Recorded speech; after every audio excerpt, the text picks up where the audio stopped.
Welcome back to another episode of Let's Talk Tesla, the weekly series here on the channel where every Friday you can expect a video covering the latest Tesla news, rumors, leaks, and more. It is Friday, August 4th, and there is quite a bit of news, including leaked video showing Cybertruck in production, a group of hackers have managed to unlock paid software features, another Tesla recall, but this time it's not just software, and more. My name is Jeremiah, and let's get into it. Getting into our first story of the week, you can now earn referral points without the need to actually sell anything. Tesla's referral program has recently undergone some major changes and revisions. Now, while it seems that the program is always evolving, currently you can get 10,000 credits for Model 3s and Ys, along with 20,000 credits for referring someone to buy an X or an S. However, Tesla is now offering 100 points to anyone that refers someone to schedule a demo drive. Afterwards, if that person then decides to buy a Tesla, the demo drive referrer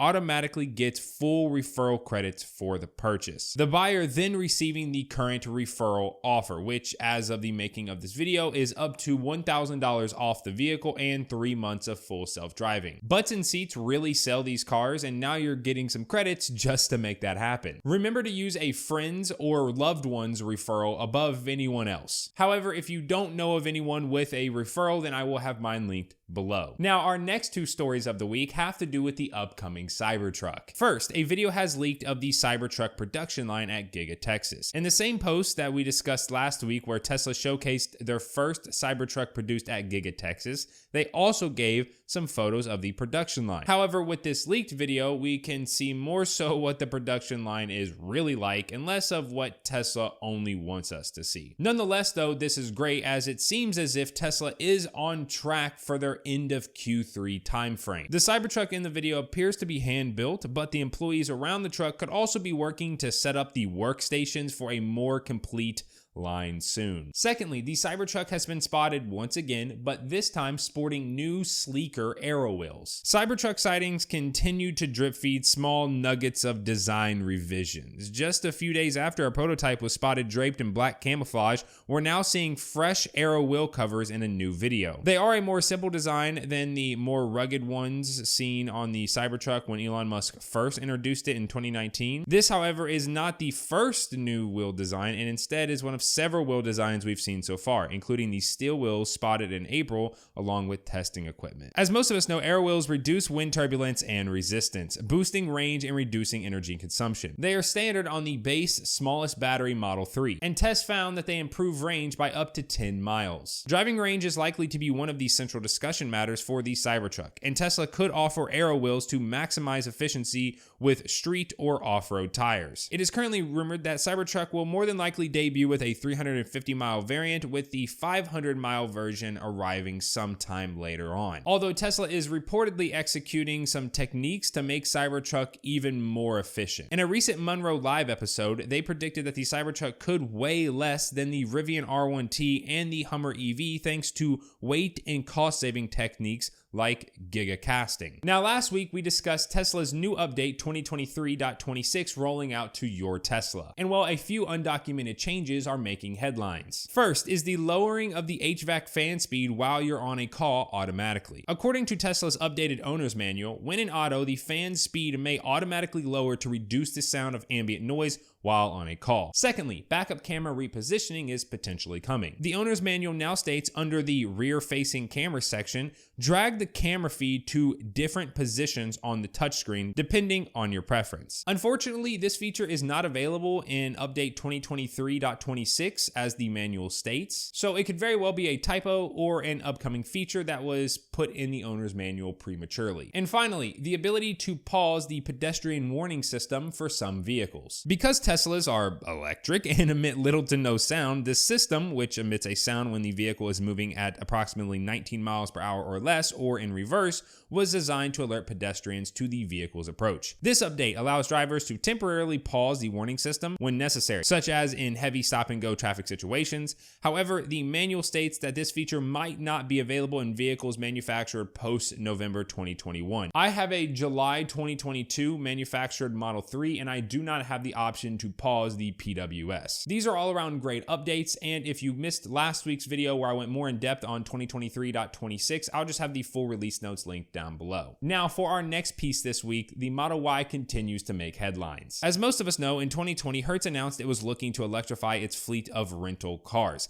They then followed up this statement with a massive purchase of 100,000 Model 3s to be delivered over the next year. Shortly after, Hertz announced that on top of adding Tesla vehicles to its rental fleet, the company also made a deal with Uber to offer its drivers access to its Teslas. 50,000 Teslas, to be exact, being offered for rent to Uber drivers, with a plan in place to offer more should the program be successful. Since then, Uber has increasingly used Tesla vehicles to electrify its ride-hauling service, primarily in North America and Europe. But now Uber is looking to extend its Tesla offerings to Japan. Uber has announced that it is working with Tesla Japan and a local taxi service to make 100 Tesla Model Y vehicles available through its Uber Premium service. The first 30 Model Ys are expected to arrive in November, and they will be based at the local taxi service offices. All 100 of them are expected to be deployed by the end of 2024. An Uber executive in Japan commented on the announcement, "I am very pleased to work with the local taxi company and Tesla Japan to promote zero-emission vehicles." A country manager for Tesla in Japan added, "We will continue to have everyone experience the appeal of Tesla and expand it widely throughout Japan, regardless of whether it is a corporation or an individual." Tesla has had issues penetrating the Japanese auto market, which notoriously favors domestic brands and the use of hydrogen fuel cells over battery electric cars. The use of vehicles in local ride-hauling services may help familiarize people with the vehicles. And for our final Model Y headline, Unplugged Performance is building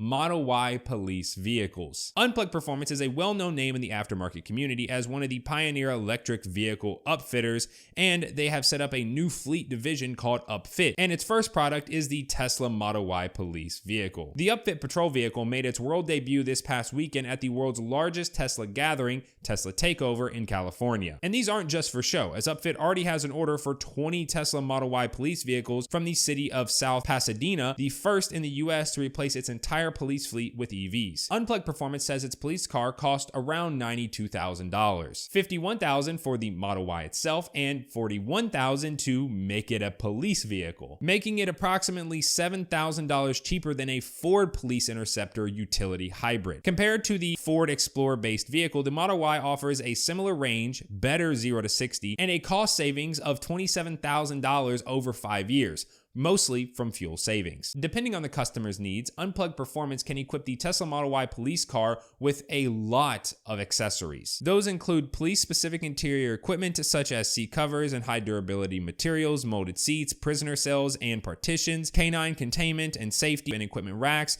GPS and radio systems, computers, and more. Another benefit of switching to electric is police vehicles require an always-on state to support onboard electronics and maintain a readiness to respond at a moment's notice. As a result, 60% of all gasoline burned in internal combustion police cars occur during idle. I personally think this is super cool to see, and I'm stoked to see more law enforcement agencies switch to EVs. Now, for our next story this week, it seems that Tesla has been deploying Magic Dock adapters at Superchargers in the US once again. Earlier this year, Tesla started deploying what it calls Magic Dock at a few select Supercharger stations. Magic Dock serves as a new adapter for the Tesla connector at Supercharger stations, and it can be disconnected from the Supercharger to act as a NACS to CCS adapter, essentially allowing CCS cars to use the Supercharger network in North America. Tesla installed the adapter at about a dozen stations in New York and California back in February of this year, but then went quiet. Most people, including myself, assume that Tesla paused the adapter's deployment because of its deals with automakers to adopt NACS, which started being announced in May. But now, via a user on Twitter, Tesla has been spotted installing the Magic Dock at a station in Texas. And while the station is not officially listed as open to non-Tesla electric vehicles on their website, it is a good sign that Tesla will keep opening stations to other EVs ahead of releasing its adapter to Ford, GM, Volvo, Rivian, and other EVs next year. Now for our next story of the week, hackers have managed to unlock Tesla's software locked feature features and plan to unveil the hack next week. Tesla, along with some other manufacturers, are more than willing to sell you software upgrades for your car post-delivery.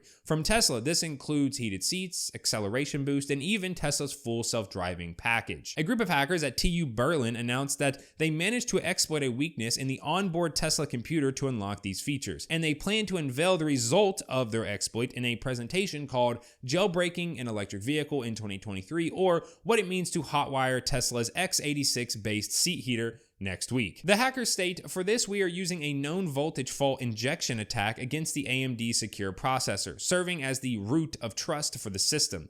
The group of hackers also state that their Tesla jailbreak is unpatchable and allows it to run arbitrary software on the infotainment. Ultimately, the hackers believe that they can unlock virtually all software-locked features inside Tesla vehicles, even full self-driving, though they believe that it would require some more reverse engineering. The existence of hacks in Tesla is nothing new, as the ghost chip has been around for years. And I always wondered when something like that was going to surface for FSD. The hackers haven't mentioned anything to the extent of selling it, but I can only imagine something like that is coming. Let me know down in the comments section whether you would be interested in purchasing something like that. I know that the ghost chip was extremely popular, and while Tesla was able to detect it, they just asked you to remove it. They didn't really do anything else. And now for our final news of the week. Tesla is under investigation by NHTSA over 12 reports that the Model 3 and Y are losing steering control. The National Highway Traffic and Safety Administration has initiated a preliminary examination into approximately 280,000 2023 Tesla Model 3 and Model Y vehicles. Tesla has been under many NHTSA probes over the years, especially when it relates to its autopilot and full self-driving features, but autopilot and full self-driving seem to not be the target this time. NHTSA released the following statement: "The Office of Defects Investigation is opening a preliminary evaluation on 2023 model year Tesla Model 3 and Model Y vehicles due to reports of inability to steer the vehicle and the loss of power steering. ODI has received 12 complaints alleging loss of steering control and power steering in 2023 Tesla Model 3 and Model Y vehicles. 5 reports indicate an inability to steer the vehicle. 7 additional reports cite loss of power steering, resulting in increased effort to control the vehicle." One of the reports reads, "A driver from Honolulu reported their steering wheel randomly locking up within merely a week of purchasing their new Tesla. This malfunction reoccurred 6 times before the driver could get their car to a Tesla service center. Presently, the car remains there awaiting a new steering rack/motor for an estimated 3-week period." Traditionally, a NHTSA investigation incites the manufacturer to thoroughly examine potential manufacturing or design defects, often culminating in a voluntary recall. So this preliminary evaluation is essentially a formal way of them telling Tesla to look into it before they do. However, if NHTSA determines the presence of substantial hazard, it may evaluate the probe to an engineering analysis, potentially leading to a product recall. Nonetheless, though, I find it crazy, yet not too surprising, that NHTSA would issue anything at all over 12 reports out of 280,000 vehicles. That's literally 0.004%. However, with that being said, the other side of the coin is that not everyone that has a problem is going to report it, and it is always better to get to the bottom of the issue if or before it becomes a much bigger issue. Now, Tesla has not issued a response to the investigation announcement, but it is worth noting the company's long-standing reputation for safety. Over the last decade, Tesla's safety has been unmatched, earning them the title of safest vehicles globally. So we can be certain that Tesla's dedicated team of engineers are working to resolve these issues and uphold the company's commendable safety reputation. But that is all the news for this week. Thank you so much for tuning in to another episode of Let's Talk Tesla. In the meantime, if you want to see the latest on the production of the Tesla Model 3 refresh codenamed Project Highland, I'll have it on screen here or linked down below. Feel free to subscribe if you want to see more Tesla related content, and I'll see you all next week.